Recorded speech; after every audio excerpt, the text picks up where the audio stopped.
1952 में जब भारत में पहली बार इलेक्शन करवाए गए थे, तब उस वक्त लोकसभा के चुनावों के लिए ग्रीन कलर के बैलेट बॉक्स और राज्यों के चुनावों के लिए यानी स्टेट असेंबली के लिए चॉकलेट कलर के 19 लाख बैलेट बॉक्स का इस्तेमाल नेहरू के द्वारा क्यों किया गया। और तब उस वक्त की सबसे लोकप्रिय पार्टी कांग्रेस का सिंबल हाथ का पंजा न होकर बल्कि दो बैलों की जोड़ी हुआ करता था। और यहाँ बात केवल कांग्रेस की नहीं है, बल्कि आज की बीजेपी जो कि प्रेजेंट टाइम में दुनिया की सबसे बड़ी पार्टी है, उसका भी सिंबल कमल का फूल न होकर बल्कि एक दीपक हुआ करता था। आपको ये जानकर थोड़ा सा आश्चर्य होगा कि ये दोनों ही नेशनल लेवल की पार्टी अपने इलेक्शन सिंबल को एक नहीं बल्कि दो बार चेंज कर चुकी हैं। लेकिन आखिर सोचने वाली बात ये है कि आखिर इन पार्टी को अपने इलेक्शन सिंबल क्यों चेंज करने पड़े। किसी भी पार्टी को सिंबल लेने की जरूरत ही क्या पड़ती है। Election commission of India EVM machine पर केवल उस पार्टी का नाम या फिर उस पार्टी से जुड़े कैंडिडेट का नाम भी रख सकता है। सिंबल की जरूरत क्यों है, जानेंगे आज के इस वीडियो में।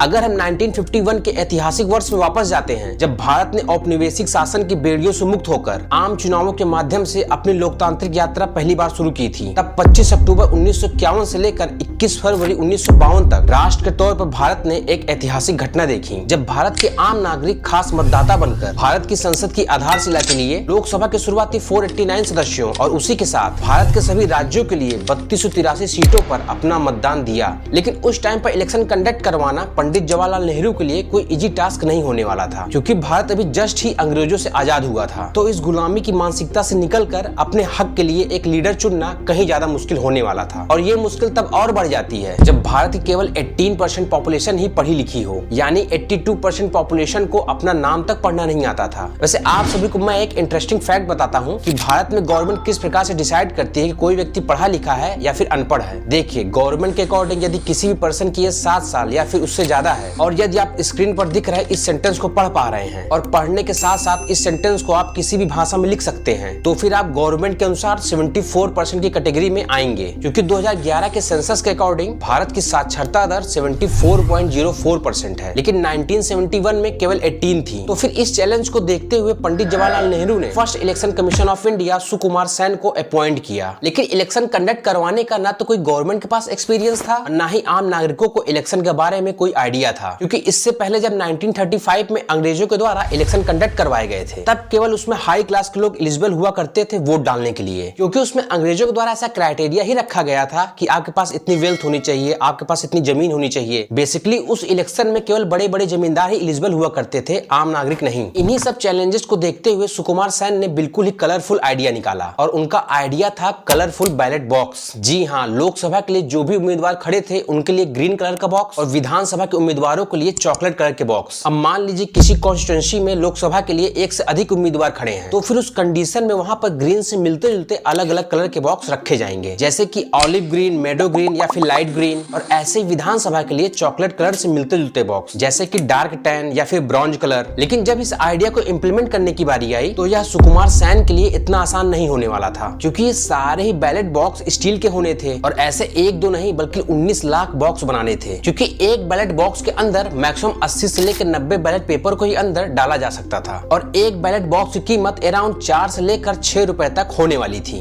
और इन सभी बैलेट बॉक्स को बनाने के लिए अराउंड 8200 टन स्टील की आवश्यकता पड़ती, यानी केवल बैलेट बॉक्स को बनाने के लिए इलेक्शन कमीशन ऑफ इंडिया को 1 करोड़ से ज्यादा रुपए खर्च करने पड़ते, जो कि कहीं न कहीं भारत के लिए अपने पहले ही चुनाव में इतने ज्यादा लेवल पर अमाउंट खर्च करना सही नहीं था। इसलिए इस कलरफुल बैलेट बॉक्स के आइडिया को ड्रॉप करना पड़ा और अंतिम में यह डिसीजन लेना पड़ा कि सभी कैंडिडेट के लिए एक अलग अलग बॉक्स रखा जाएगा, लेकिन सभी बॉक्स के कलर सेम रहेंगे और उस बॉक्स पर कैंडिडेट का नाम और उसकी पार्टी का सिंबल प्रिंट किया होगा। लेकिन यहाँ पर फिर एक प्रॉब्लम आई कि कोई भी एक कैंडिडेट लोकसभा और विधानसभा इन दोनों के लिए ही वो खड़ा हो सकता है, और यदि वहाँ की जनता उसको दोनों ही सीटों पर जितवाना चाहती है और अपना सारा वोट एक ही बॉक्स में डाल देती है, तो फिर इस केस में इलेक्शन कमीशन ऑफ इंडिया को ये कैसे पता चलेगा इस कैंडिडेट को लोकसभा के लिए कितने वोट मिले हैं या फिर विधानसभा के लिए कितने वोट मिले हैं। क्योंकि इससे पहले लोकसभा के लिए हरे कलर का बॉक्स और विधानसभा के लिए चॉकलेट कलर का बॉक्स डिसाइड किया गया था। तो यहाँ पर एक नया तरीका निकाला गया। ये जो कलरफुल वाला आइडिया था इसको जस्ट उल्टा कर दिया गया। मतलब ये है आपके सामने एक बैलेट बॉक्स। इसको बैलेट बॉक्स इसलिए बोलते हैं कि इसमें आपके द्वारा डाले गए बैलेट यानी मतदान पत्र होते हैं। यदि आप पोलिंग बूथ पर जाते हैं तो फिर आपको 2 कलरफुल बैलेट दिए जाएंगे, ना कि बैलेट बॉक्स। लोकसभा के लिए जो बैलेट होगा उस पर ऑलिव ग्रीन कलर की एक पट्टी लगी हुई होगी और विधानसभा के लिए जो बैलेट होगा उस पर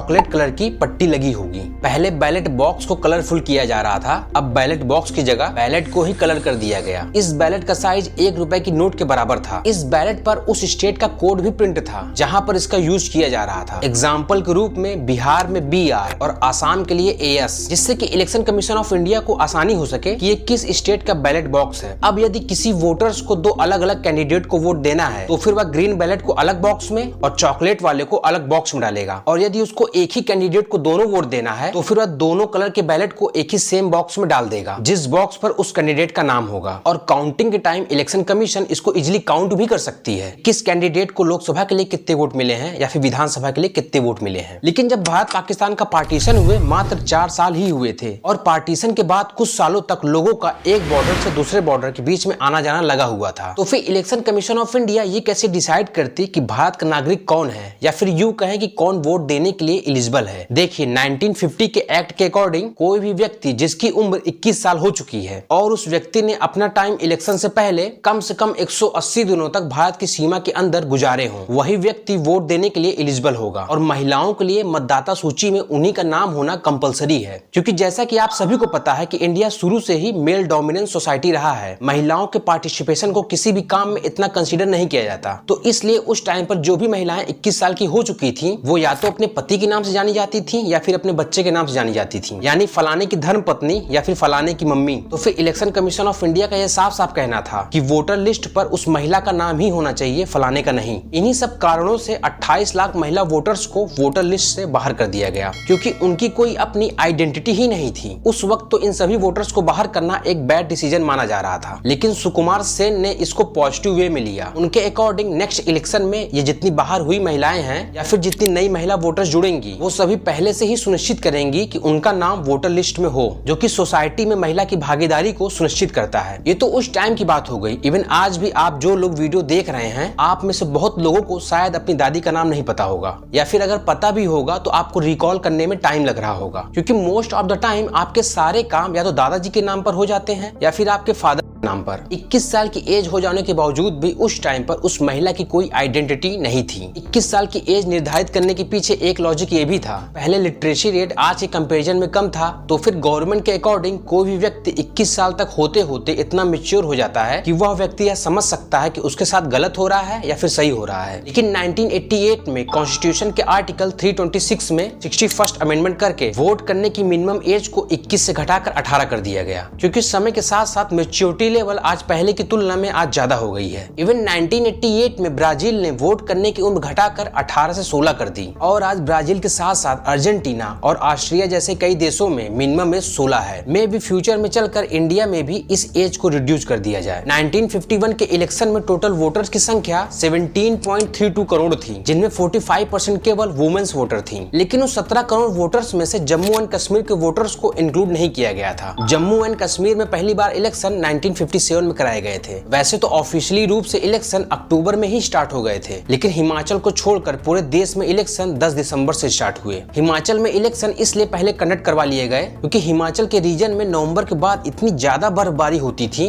कि ये रीजन पूरा भारत से अलग हो जाता था, और आज की तरह इतने अच्छे संसाधन नहीं थे जिससे कि लीडर प्रचार कर सके। उस टाइम पर नेहरू को नाव से भी यात्रा करके प्रचार करना पड़ा। 1951 के इलेक्शन में नेहरू ने टोटल 25,000 माइल्स की यात्रा की, जिसमें 18,000 बाई एयर, 500 माइल्स की यात्रा बाई कार की, और 1600 माइल्स की यात्रा बाई ट्रेन, और 90 माइल्स की यात्रा नेहरू ने नाव के द्वारा किया। 1951 के इलेक्शन में लोकसभा की 489 सीट के लिए 1879 कैंडिडेट और स्टेट असेंबली की 3283 सीट के लिए 15,361 कैंडिडेट खड़े हुए थे। लेकिन ऐसा नहीं है कि ये सारे ही कैंडिडेट किसी न किसी पार्टी से जुड़े हुए थे। इलेक्शन कमीशन ऑफ इंडिया ने उस टाइम पर 14 पार्टी को नेशनल पार्टी और 50 पार्टी को स्टेट पार्टी का स्टेटस दिया। लेकिन सोचने वाली बात यह है कि आज की कांग्रेस और आज की भाजपा, जो कि उस वक्त भारतीय जनसंघ हुआ करती थी, इन दोनों के ही नेशनल सिंबल हाथ और कमल का फूल ना होकर कुछ और ही थे।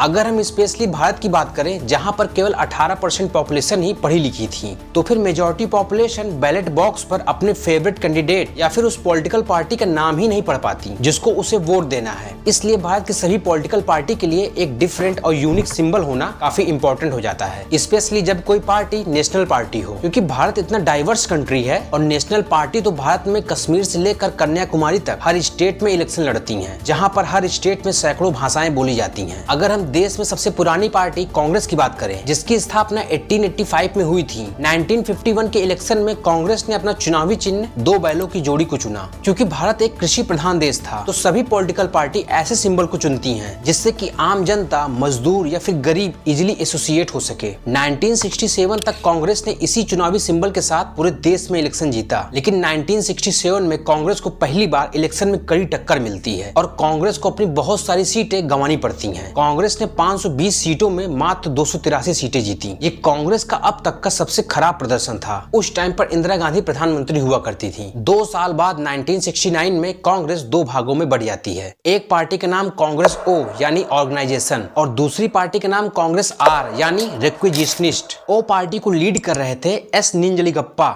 और आर पार्टी को लीड कर रहे थे जगजीवन राम, और इसी आर पार्टी को इंदिरा गांधी सपोर्ट कर रही थी। लेकिन पार्टी में विभाजन के बाद ये दोनों ही पार्टी अपने पुराने सिंबल 2 बैलों की जोड़ी पर क्लेम करने लगती हैं, जिससे कि ईसीआई इस सिंबल को होल्ड कर देता है और 1971 में ईसीआई इंदिरा गांधी की आर वाली पार्टी को ही ओरिजिनल कांग्रेस मानती है और इसको ये 2 बैलों वाला सिंबल वापस दे देती है। लेकिन सुप्रीम कोर्ट ने ईसीआई के इस फैसले पर स्टे लगाते हुए इस सिंबल को हमेशा के लिए फ्रीज कर दिया और इंदिरा गांधी की आर वाली पार्टी को एक गाय और बछड़ा वाला सिंबल अलॉट किया गया। लेकिन इसके ठीक 7 साल बाद कांग्रेस आर वापस 2 भागों में डिवाइड हो जाती है, कांग्रेस यू और कांग्रेस आई मतलब इंदिरा गांधी। लेकिन इस बार इंदिरा गांधी गाय वाले सिंबल पर अपना क्लेम नहीं करती हैं, क्योंकि इस सिंबल के जरिए पूरे देश में निगेटिविटी फैल चुकी थी। लोग गाय से इंदिरा गांधी को और बछड़े से संजय गांधी को एसोसिएट करने लगे थे। इंदिरा गांधी को अब न्यू सिंबल चाहिए था। उस टाइम पर गृह मंत्री रहे बूटा सिंह को ये जिम्मेदारी दी जाती है। तब बूटा सिंह चुनाव आयोग के ऑफिस जाते हैं। तब चुनाव आयोग की तरफ से 3 सिंबल हाथ, हाथी और साइकिल का ऑफर दिया गया। बूटा सिंह इन तीनों ही सिंबल्स में कंफ्यूज हो गए और तब इन्होंने इंदिरा गांधी को फोन लगाया। लेकिन मिसकम्युनिकेशन और वॉइस क्लियर न होने की वजह से इंदिरा गांधी हाथ बोलती हैं और बूटा सिंह को हाथी सुनाई देता है। लेकिन जब बाद में चलकर हाथ का पंजा बोला गया, तब जाकर ये डाउट क्लियर हुआ और ये हाथ का पंजा कांग्रेस के लिए काफी हिट साबित हुआ। इसी के बाद 1980 में कांग्रेस की जोरदार वापसी होती है। लेकिन बीजेपी की कहानी काफी सिंपल है। 1951 में भारतीय जनसंघ का चुनाव चिन्ह दीपक हुआ करता था। 1977 में जनसंघ का विलय जनता पार्टी के साथ हो जाता है। तब इस नई पार्टी का चिन्ह बदलकर हलधर किसान रखा जाता है। लेकिन 1980 में इस पार्टी से कई नेता निकलकर अपनी एक नई पार्टी बनाते हैं, जिसके प्रेसिडेंट अटल बिहारी वाजपेयी बनते हैं और इस पार्टी का नया सिंबल कमल का निशान रखा जाता है। लेकिन इलेक्शन कमीशन ऑफ इंडिया द्वारा यह साफ साफ मेंशन है, किसी भी पॉलिटिकल पार्टी द्वारा अपने सिंबल में रिलीजियस सिंबल का इस्तेमाल नहीं किया जाएगा। इवन बाद में ये रूल भी ऐड किया गया कि फ्यूचर में चलकर किसी को भी ऐसा सिंबल नहीं दिया जाएगा जिसमें कोई एनिमल्स हो, क्योंकि कई बार पार्टी क्या करती है कि उन एनिमल्स को अपनी रैलियों में यूज करती हैं, जो कि एनिमल के राइट का वायलेशन है। लेकिन बसपा का हाथी वाला सिंबल इस नियम के आने से पहले ही उसको अलॉट कर दिया गया था और किन्हीं भी 2 नेशनल लेवल की पार्टी का सिंबल एक नहीं हो सकता। हाँ, स्टेट लेवल की पार्टी के सिंबल एक हो सकते हैं, लेकिन इसमें कंडीशन यही है कि वो स्टेट सेम नहीं होने चाहिए। फॉर एग्जाम्पल, बसपा का सिंबल है हाथी, जो कि मोस्टली नॉर्थ की स्टेट में ही इलेक्शन लड़ती है। हालांकि बसपा एक नेशनल लेवल की पार्टी है, लेकिन फिर भी ये केवल 3-4 राज्यों में ही चुनाव लड़ती है। लेकिन यदि बसपा को अगर असम में जाकर चुनाव लड़ना है, तो उस कंडीशन में बसपा को इलेक्शन कमीशन ऑफ इंडिया द्वारा एक नया सिंबल दिया जाएगा, क्योंकि आसाम की रीजनल पार्टी असम गण परिषद का पहले से ही सिंबल हाथी है। इन दोनों ही पार्टियों में आज तक क्लैश इसलिए नहीं हुआ क्योंकि असम गण परिषद एक स्टेट लेवल की पार्टी है, नेशनल लेवल की पार्टी नहीं है। करंट डेज में 2024 तक इंडिया में टोटल 6 नेशनल पार्टी हैं, जिनमें आप, बीजेपी, बीएसपी, सीपीआईएम, कांग्रेस और एनपीपी शामिल हैं और भारत में टोटल 57 स्टेट पार्टी हैं और इसी के साथ 2764 अनरिकॉग्नाइज्ड पार्टी हैं। किसी भी पार्टी को नेशनल लेवल की पार्टी का स्टेटस तभी दिया जाता है जब ये 3 कंडीशन में से कोई एक कंडीशन फुलफिल कर ले। पहली कंडीशन ये है कि कोई भी पार्टी 3 डिफरेंट स्टेट में लोकसभा के इलेक्शन की 2% सीट यानी 11 सीट जीत ले, या फिर लोकसभा या विधानसभा के चुनावों में पार्टी कम से कम 4 राज्यों में 6% वोट हासिल कर ले, या फिर किसी भी पार्टी को मिनिमम 4 स्टेट में स्टेट पार्टी का स्टेटस मिल गया हो। इसी कंडीशन को फुलफिल करने के बाद ही किसी पार्टी को को नेशनल पार्टी का स्टेटस दिया जाता है। लेकिन ऐसा जरूरी नहीं है कि भारत के सभी नागरिक को कोई भी पॉलिटिकल पार्टी या फिर कोई भी कैंडिडेट सही ही लगे। किसी को इनमें से कोई भी सही नहीं लगता है। तो इसके लिए इलेक्शन कमीशन ऑफ इंडिया ने ऑप्शन दिया है नोटा का, जिसको मैंने इस वीडियो में एक्सप्लेन किया है। आप उस वीडियो को जरूर देखिए। और अगर आपको आज का वीडियो इन्फॉर्मेटिव लगा हो तो इस वीडियो को लाइक और शेयर जरूर करिएगा और आप हमारे चैनल को सब्सक्राइब कर सकते हैं।